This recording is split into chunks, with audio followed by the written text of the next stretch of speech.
Tervist, head eksperteetris saate vaatajad. Good afternoon, dear viewers. I wish you a nice continuing year.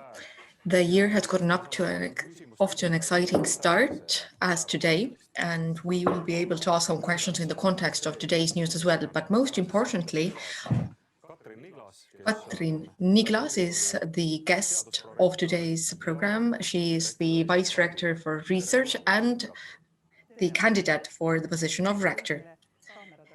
Good afternoon. Good afternoon to all the viewers and Mart, you as well. Why did we ask you here? For the same reason as the week last week, to find out about you as a person. We'll speak about some different topics, but the first question that comes to mind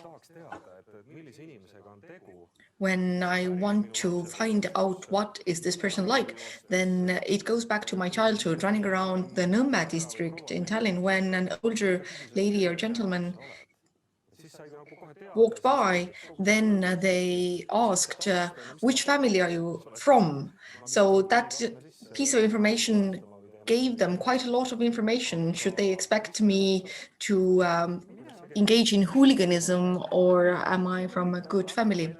What about you? Well, Pirita Kose was the city district that I'm from. I did not engage in hooliganism. I came from a trusting, caring family, and at the time I didn't even think about it that way. But nowadays, looking at the context events and what surrounds us, I think back and I think I was happy because I had a family free of evil. And well, my father sometimes threatened us that, well, when your mother gets home, then you'll be punished. But my mother maybe put us in the corner. But if we apologized, then that was that. So there wasn't much punishment in my childhood. Who were your playmates? Mostly girls from the neighborhood and your nieces and sisters. So a cool group of girls. What did you do together? We had a nickname. We had two nieces the same age as me and my sister, and there's some older girls who lived in the area, and some relatives who took care of us called us the Kose gals, and that gave us a good education, so to say. We gave concerts indoors in winter and outside in the summer. We were entrepreneurial. We went to pick flowers and sold them for very little money, so it wasn't much income, but it was about attitude and communication. And sometimes we ran a cafe, and of course we had dolls and carriages, as girls do, but these were the least interesting probably of our activities. We did sports, went boating, sort of like Bullerby children type of childhood. Who else were important to you in your childhood? Looking back, this is where that came from, and this has stayed with me throughout life. Well, how far back do you want to go with the others? It starts with the family circle, my mother and father. Your father led you to sports? Yes, immediately. He had been an athlete, no longer a professional athlete then, but I hear that when I was 1 year old, then he put me on a sled, and we had white rabbit fur coats, and I fell off the sled once when he was running with me on the sled, and it was difficult to find me because I looked like a heap of snow. But yes, throughout the years, I did sports with my father. At first, my father had to wait for me, and in the end, I sometimes had to wait for him to catch up with me. But from my mother and her relatives, I got a lot of practical skills. My childhood goes back to the 70s, this flourishing Soviet era. We didn't want for anything at home, and everything we couldn't find at the store, we made ourselves. And I learned how to make everything myself as well from my relatives. I still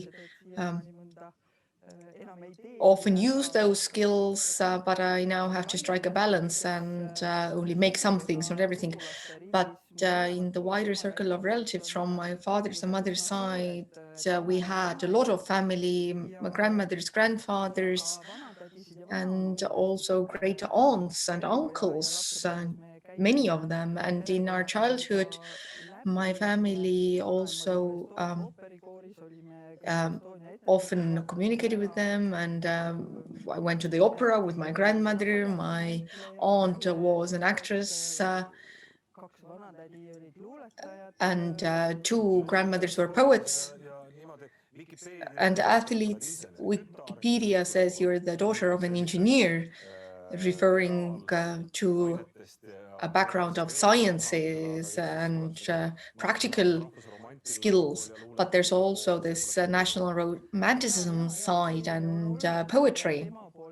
Yes, the great aunt from my father's side was a teacher at the Academy of Arts. And this was a dream of mine from childhood. And I still have this dream. She made carpets, wove carpets. And actually, when I came to Tallinn University, then I actually wanted to be admitted to the crafts speciality, not sciences. Textile arts was my dream. And I've always had that aspiration, and these creative aspirations have not disappeared. I still practice, primarily at home.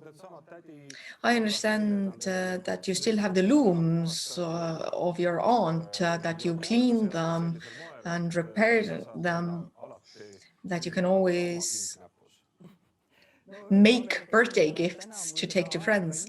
Well, I don't really have the time to sit at the looms nowadays. I've set them up at my mother's home. But the notes I made based on what my great aunt said, it had been taken into parts, and we put it together when she was still alive, and we put it in the attic. And my mother and I put it together, and we only made one small mistake, and they work well. How did school go, and which school did you go to? I started at the second secondary school of Tallinn, as it was named at the time. Now it's the Secondary School of Sciences. And my father was the one who took me there. He had graduated from that school, and it was convenient as well because my mother and father both worked in the city center. I was hardworking, and you came home with praises. Well, yes, there were some setbacks. In my own child has a tougher time, or maybe easier time, that in e-school you already see what marks your children got at school. But I did get a 2, a fail once. And what did you do? I hid the mark from my parents, but it came out, and it was a big lesson that a lie will catch up with you. And it's not worthwhile, especially doing such things at home where everybody loves you and understands you. You've not had to hide such things anymore. No, I don't do that. What was the subject? Well, we were outside playing, and I just didn't read a chapter of literature. And you can't really retell the story if you haven't read the story. So that's why I got the fail. Simple. But from primary school, I didn't really think about it at the time. But even then, I started thinking how things should not be at school, in addition to what is good at school, also what is not good at school. But there's something I hope doesn't happen anymore. I was an athlete, I swam, and I had a stopwatch. I knew it well, how to work it, and I could hold my breath during swimming lessons. I was told to, and that was okay. But it was third grade. I wasn't very good at reading out loud quickly, and we had the head teacher who didn't really give us classes in the first years, and we had a test in reading. How quickly can you read during a number of seconds?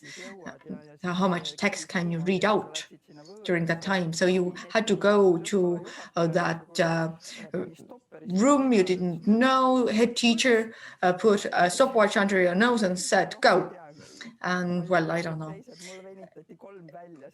I got a 3 sort of satisfactory for it. And I remember I felt sort of insulted, or my feelings were hurt. It was such an unfair situation. I wasn't a star reader, but in my class and at home, I read fine. But the situation I was put in was so abnormal. And this is maybe something that I, as a teacher, and as a person who believes and who is pro-education, I've started to learn from experience what I don't want to do in classes. And if you can't do things one way, then you also need to think of the solutions. What is the better option? Yes, that's interesting, because the performance itself has always been important to you throughout your life. You wanted to perform well. And now I know that you play basketball and soccer and dance flamenco and read poetry and do everything. Maybe don't sing, but in sports, performance is very important. The stopwatch tells you who came in first, who came in second. So what's the other option to learn or to achieve, so that it's not quantitative with 3 top places?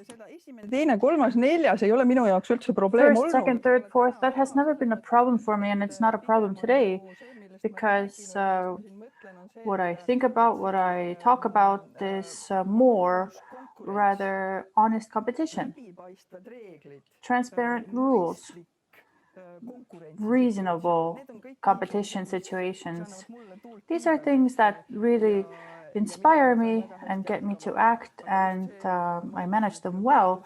But like I mentioned, it seemed so unjust to me that they wanted to assess the reading. I didn't know how, and the situation didn't have a good way out.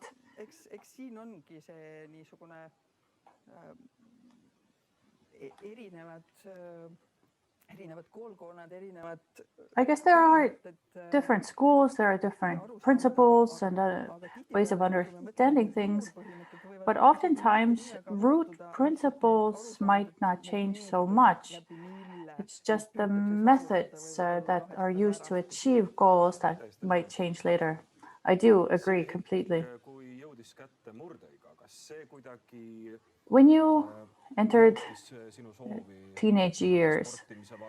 Did that change your thinking about sports, education, other things? Were you asking why and where am I going more? I don't think I had a very tough teenage. Everything went quite smoothly. I had the same interests, but they may have varied in their order on my list of priorities at some point. But in high school, there were plenty of moments where in hindsight, I think back and I realized that, okay, this had an impact on my life. This had an impact on how I think and how I understand the world. For example, one aspect that comes to mind, I believe I'm a systematic, analytic, orderly person. But at the same time, I also have the creative side. And my creative side tells me that what's important is principles. And not principles that you kind of fill in the blanks to just rules that might not even be fully explained what their purpose is as such. For example, a little storm in a teacup that we had at school came about because our notebooks had to be in order. It was a math lesson. I did quite well in math, and I was probably more bored in those lessons. And they said exactly how many squares you had to have allocated to which part of the page in the margins. And I had a different format notebook. I had a binder or a folder. And I think there was a little bit of obstinance in myself that I created a different order for myself. So if you look at it, the principles were all the same. I mean, back then, unlike now, I had wonderful handwriting. I wrote with a pencil. Everything was very systematic and very orderly, but essentially none of the rules that were given were followed. So my classmates started making noise about it, and why is she getting a good grade if she hasn't followed any of the rules? And my math teacher was an older, very calm gentleman. He wasn't swayed at all, and he says that I value order, not the concrete rules. And that has actually given me a lot, both in my life, in my private life, as well as my professional life. It has helped me think along the lines that I have to think about the bigger goals, the bigger objectives, and then we have to be creative and flexible and adaptable as well. In some stages, we might need text with blanks that you need to just fill in, but at some point you have to let go of the old frames. Can I deduce that you are prepared to bring about a bit of chaos in the university, to bring about new order? If it helps along the way towards the goals. Yes, in the sense that thinking outside the box, thinking about the fundamental principles of what we want in the big picture, and then we keep the rules, but have them flexible so that we don't put too much of a strain on our creative spirit. Your university years, let's talk about those. You already talked about how you went into the university, how you chose a different direction than you initially wanted, and now it's a hobby. What did the university give you that you would like to point out?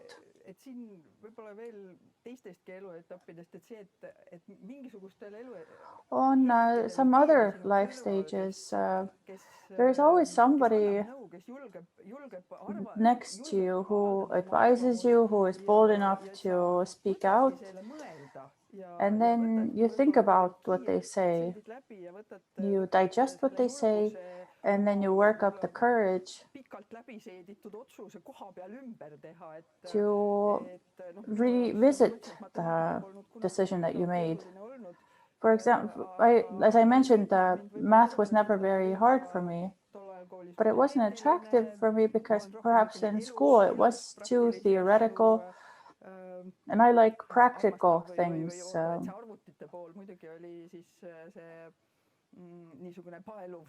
Of course, the computer side at that moment was very attractive.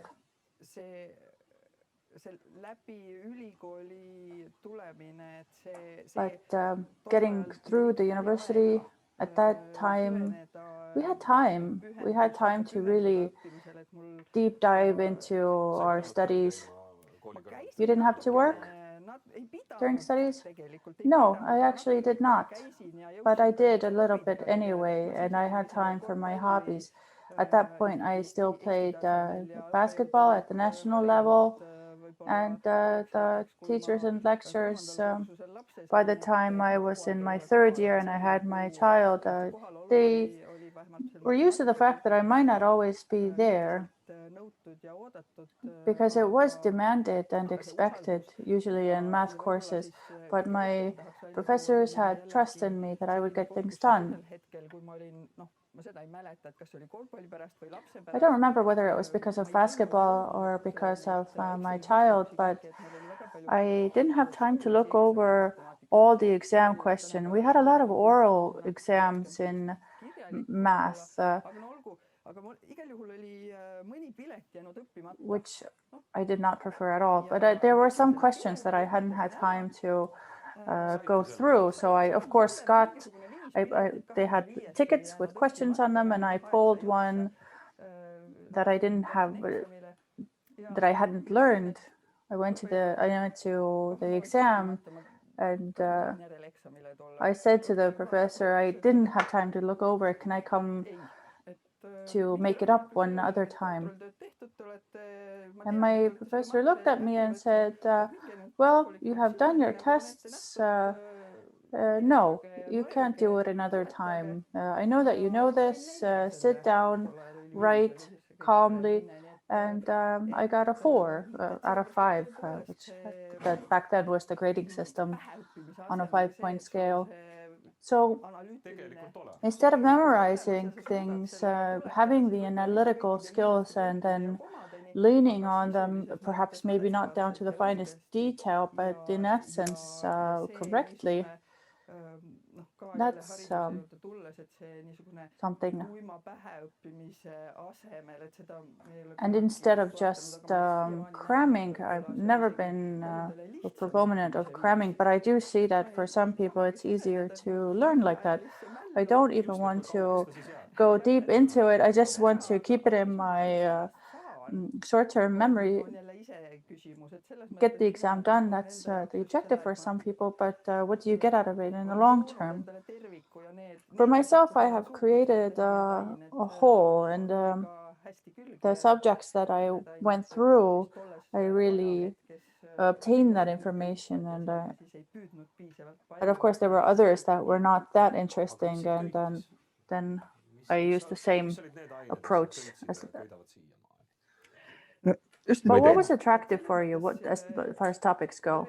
Like I said, mathematics was easy for me. The way they taught it at school, it didn't really engage me. But with computer studies and mathematics, I also studied to become a teacher at university. And at the time, I also had an additional specialty in psychology, and the interaction with people's mind and worlds, that has always been interesting for me. So on my own, and not because the mathematics offered statistics to me, but because I chose my own courses and thesis topics based on psychology and pedagogics, then I had practical need to analyze the data I had collected. And at the time, with the mathematical background, it was quite easy.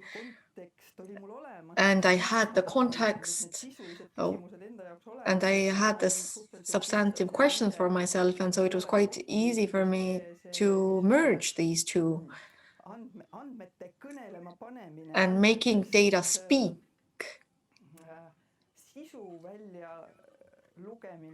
reading content from data is something that still is very interesting for me. You also worked on it in Cambridge during your studies. Your master's thesis there is also about data interaction quantitatively and qualitatively. What do you remember from Cambridge days? Also, you got third place with your soccer team, right? Yes. I wasn't planning on playing football or soccer. I wanted to play basketball, but I couldn't find a team. But they had a lot of wonderful football fields. So I did that. But the course I took in Cambridge was education research and the statistics side. What happened was that since I was a teacher of it here when I went to Cambridge, and when it came to that part, then I was a mentor for my course mates. And outside our course, I tried to look for higher level courses, but I didn't finish them because I had to focus on what we were given to do. But I had discovered it already, but I hadn't gone into depth yet. Was the qualitative side. When I did my university here, then I didn't get it. As a Simo scholar in Finland, I discovered it, read about it, and introduced it in my master's thesis as a framework of activity research. But at Cambridge,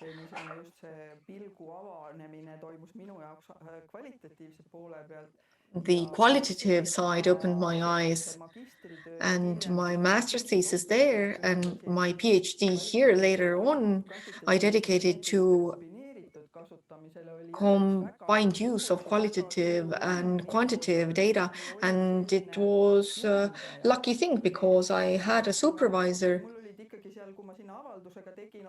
when I wrote an application, and then I had to list 3 topics. Realizing tests on the computer, didactics, with these educational foci. And every 2 weeks, we had these agreed appointments with supervisors to discuss issues more broadly at first. And this topic sort of came up that I have this quantitative background, but I have studied the qualitative side, and now there are courses running here, and I don't really share the teachers' point of view, that I'm a little bit confused. And so I proposed the topic, and then the supervisor looked at me and said, well, that's it. This is what you're going to work on in your master's thesis, then you'll find out. So again, it was encouragement received at the right time. Yes, it was a utopian idea for me. It was a miracle for me that I was able to go to Cambridge, but I was trusted in methodology, and I was told a professor at Cambridge tells me that, well, I'm not clear on it either. You do the master's thesis and we'll both find out more. And how figures speak, or what is the result of data analysis. We see it on a daily basis in media, interpretation of figures and data sets, building a layer on data that sounds correct, But you, knowing how data should speak, how data should be visualized, what the errors may be, what the mistakes may be. Have you seen stories in the media where you sort of want to say that, well, that's not the way it's done? Well, I just say, oh, throughout the years, as the saying goes, that lies, lies, big lies, and statistics, it doesn't have to be that way. It's about our education. And it's clear that the context and general understanding of whether we blindly believe in one number or we think more broadly, we see that one number, be it as statistical and calculated as correctly as you like. Well, of course, there may be manipulation, deliberate miscalculation, fabrication of data. Let's leave that aside. But the everyday problem is that numbers are taken out of context, or the focus is on one indicator. But if we don't look at the co-effect, if we don't review the other indicators, what will happen? We can achieve one good thing, but that may ruin everything around it. But that's a long topic, and I've spoken on the radio about it, even about something that's close to all of our hearts, the issue of the average salary.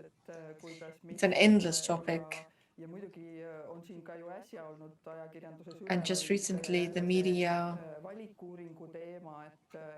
has covered the issue of selective research, that if we have not collected all the statistics, can we derive anything? And Statistics Estonia has been blamed. Can we generalize? But the models have been around for a very long time. Yes, and the know-how that statistics doesn't tell us result that is 100% correct. And Statistics Estonia also has plus minus 10, 20 euros when it comes to the average salary, for example, that there's always this range that is not exact. Well, average salary sounds like a simple thing, but if you work part-time or full-time, if we put them together, then does the average tell us anything, even if mathematically it has been calculated correctly?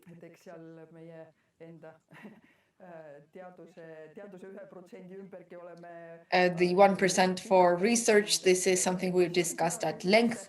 What is research to begin with? What can this money be allocated for?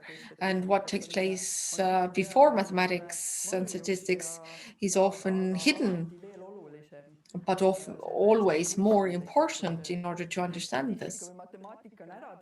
After the statistics or mathematics have been done and the average or median data are looking at you, then the plus minus error, you can always manipulate or make a mistake, present relative numbers or absolute numbers. If a subgroup is very large and we don't consider it and state that we have this number of older people among the unemployed, or they vote much more actively than the youth, or when the researchers start answering the question why, only on the basis of quantitative data. So they try to derive something based on their personal experience without having used combined research methods. Well, yes, the labels, whether it's a combined research method or not, Well, we must have a theoretical framework. The empirical framework must be tested so that the questions are valid in measuring the aspect we want to measure. There are many things you have to know, many things we need to learn in order to use it well and for it to be beneficial and useful. To encourage people to look behind the numbers and think what one or another statement is made up of, or what has been the validity of a piece of research. Yes, I think I would say that's my life's work as a teacher, that is. I don't call them statistics, but my courses, but data analysis. We talk about data quality, where and in which conditions the data has been collected, and then all kinds of different ways of putting together a selection of data, what kind of limits that sets us up with, and what kind of opportunities it presents. So basically, you do that at home as well. I understand that your son or daughter comes to you and asks, claim something that you then go to refute, or how does that work? Well, yes, of course, the online world presses in through the doors and through the windows. I have come up with the term seeming or perceived evidence-based information. As educators in the internet era, for that generation, we have our work cut out for us. All that seems to be evidence-based. Somebody has very convincingly presented it online and claims that there were studies and so on. Were there really studies in the first place, and how trustworthy were they?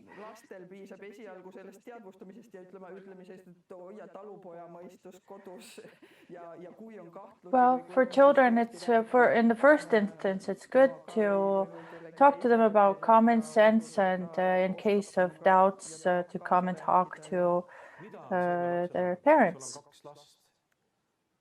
You have two children. Are you quite busy with them? What is the role of children in your life? My own family, as I mentioned at the beginning, was so positive. It was such a positive experience that I can't imagine life without a family and children. I don't know in which way it's selfish, but that feeling of love, it's something I need. And when I say selfish, I mean, for me, it's more important to have the feeling of love towards them. Of course, they give me a lot of love back as well. But this feeling of closeness and love, well, empathy, tolerance, patience, the ability to convince, to stay calm.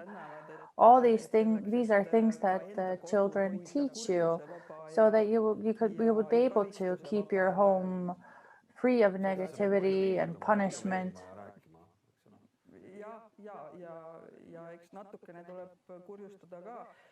So you have to make an effort and convince and to talk. And of course, yes, sometimes you get mad. And sometimes my mom says from the side, why are you so angry? That's something that really gets to me. Then I try to fix myself right away. When do you get angry? Well, those situations come about, let's be honest, when you have something that's not in order and that's kind of fermenting, and then you lose control. All you need is a little bit of an irritant, and then you might not be able to stay your usual calm and reasonable self, and you might say something in anger. of course, you have emotions as well. So you've danced flamenco, for example. You danced folk dance as well. It wasn't actually flamenco. It was Latin ballroom dances and bachata and things like that.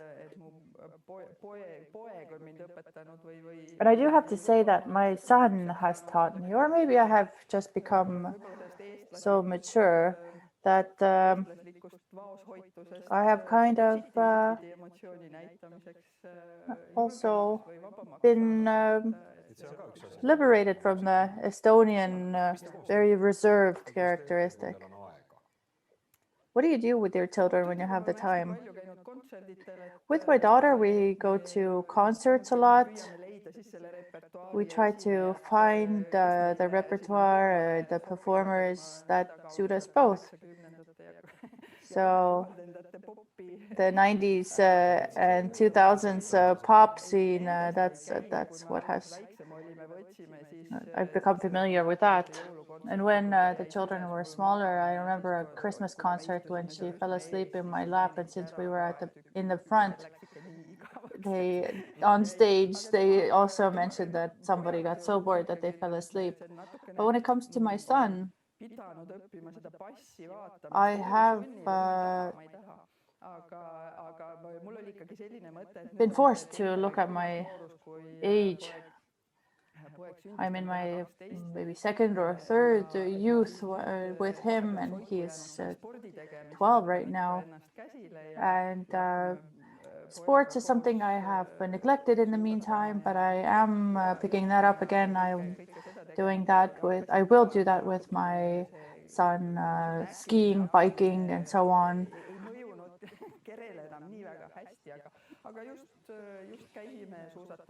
We just went skiing a few days ago. Afterwards, I felt quite sore. I did not go downhill skiing, but that's something that my son likes. He likes the high speed, but in my soul, I would like to go. My brain tells me not to.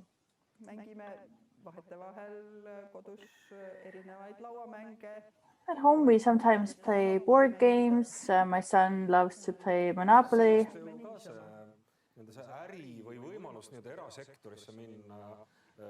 Business, the opportunity to go into the private sector. When you were selling flowers and cakes, you do have that entrepreneurial gene, but you came to the academic world, but your son carries that gene, perhaps. Well, he would like to. When they were about 10, of course, they found out about how fast YouTubers make money.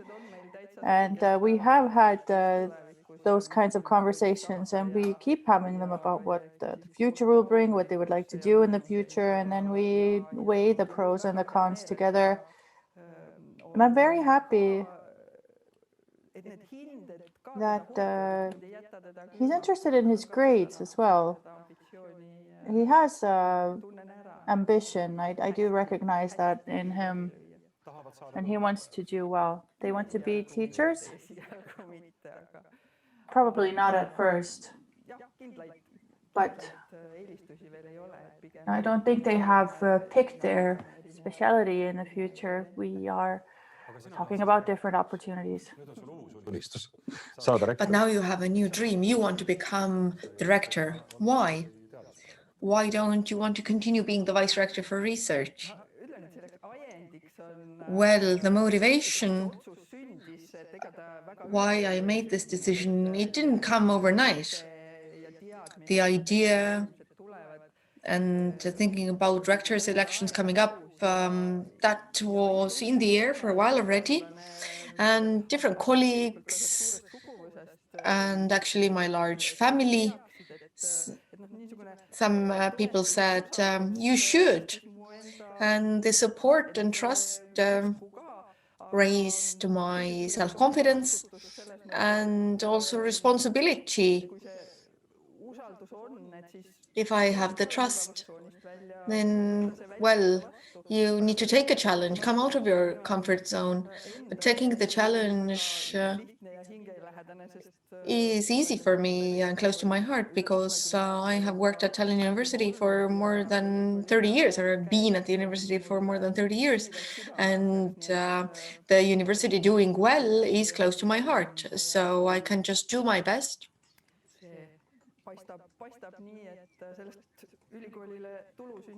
And if it benefits the university and others, then let it be that way.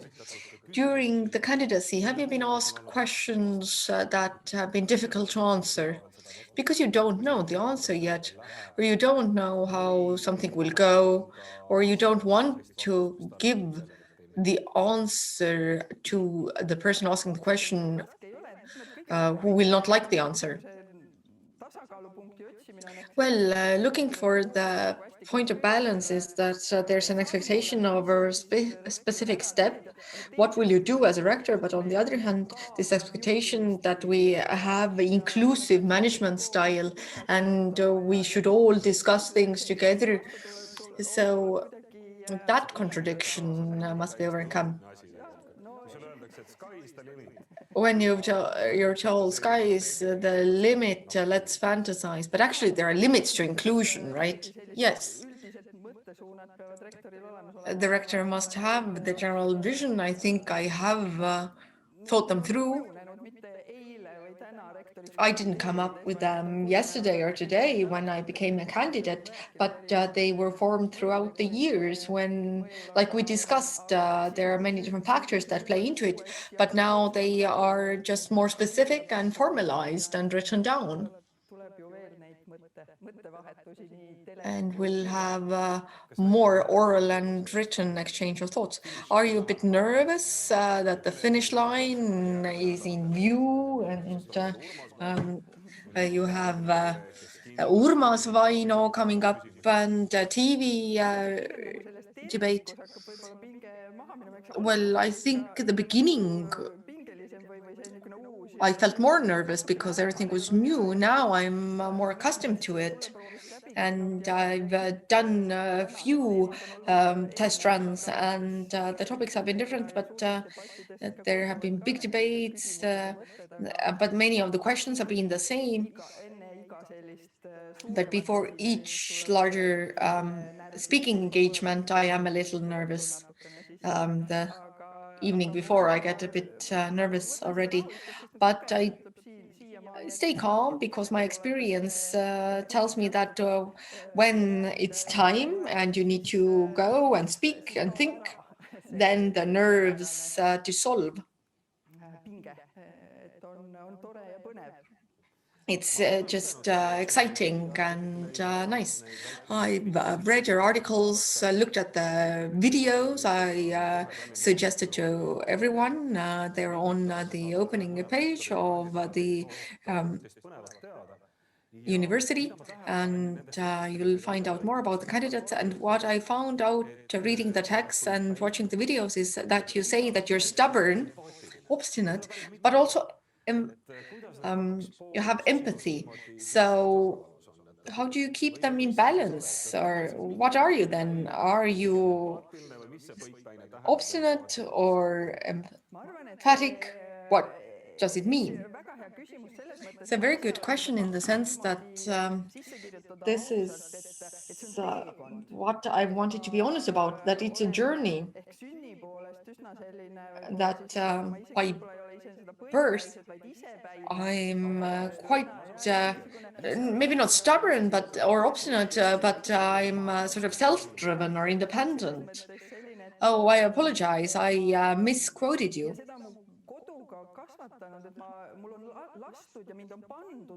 And my family has not made choices for me or decided for me. They've given me choices, and it's a positive thing.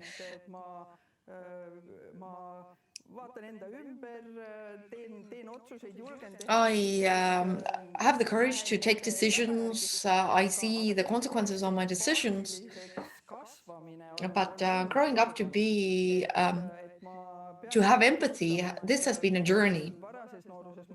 In my early youth, I tended to think that if you,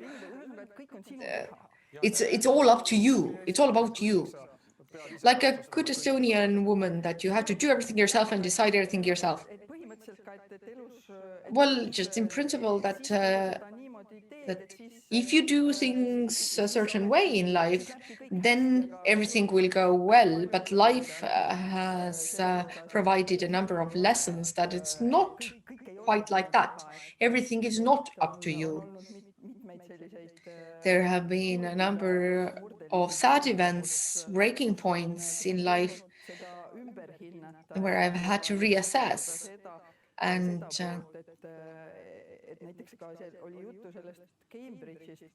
you referred to Cambridge before.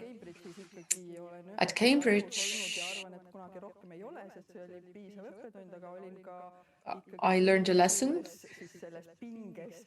a life lesson. I was so depressed for a moment that I had to go to a doctor. And I had never thought it possible with me. And that's probably why it happened, that I just negated such possibility, and that made me have more empathy towards students and colleagues who may have the same issues. Yes, and to support them. Not to mention when it comes to dealing with my children.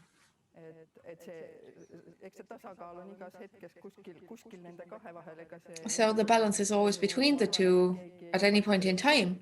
Nobody really wants a rector who isn't a little self-driven and independent in their decision-making. After crisis, have you always come out a slightly better person? I'd like to think so. All negative life experience, I've always also tried to give meaning to. Well, the first thing, you forget it, or you don't feel it as much, but all of this experience is something to learn from and way to evolve. Zoom viewers, YouTube viewers would not forgive us if I didn't ask this question. The current government crisis in Estonia, we see that the coalition is coming together. First promises have been given. We've heard clear statements. And it seems that the coalition that we currently have will not continue tomorrow. What is your wish or request to the new government? What should they do? How should they think so that universities would have a good time? Well, first of all, I really hope that we will have a new coalition, because the political landscape of yesterday and the day before, well, it's something else. But as an academic person and institution, I long for a normal communication in the political arena, the fact-based, evidence-based facts to be valued again, putting aside the divisive, negative behavior. I hope that it remains a lesson that stays in the past. And on the practical side, of course, we hope that the 1% allocated to research will remain. And I hope that the discussions that we have had and with some parts of the coalition, they have confirmed it.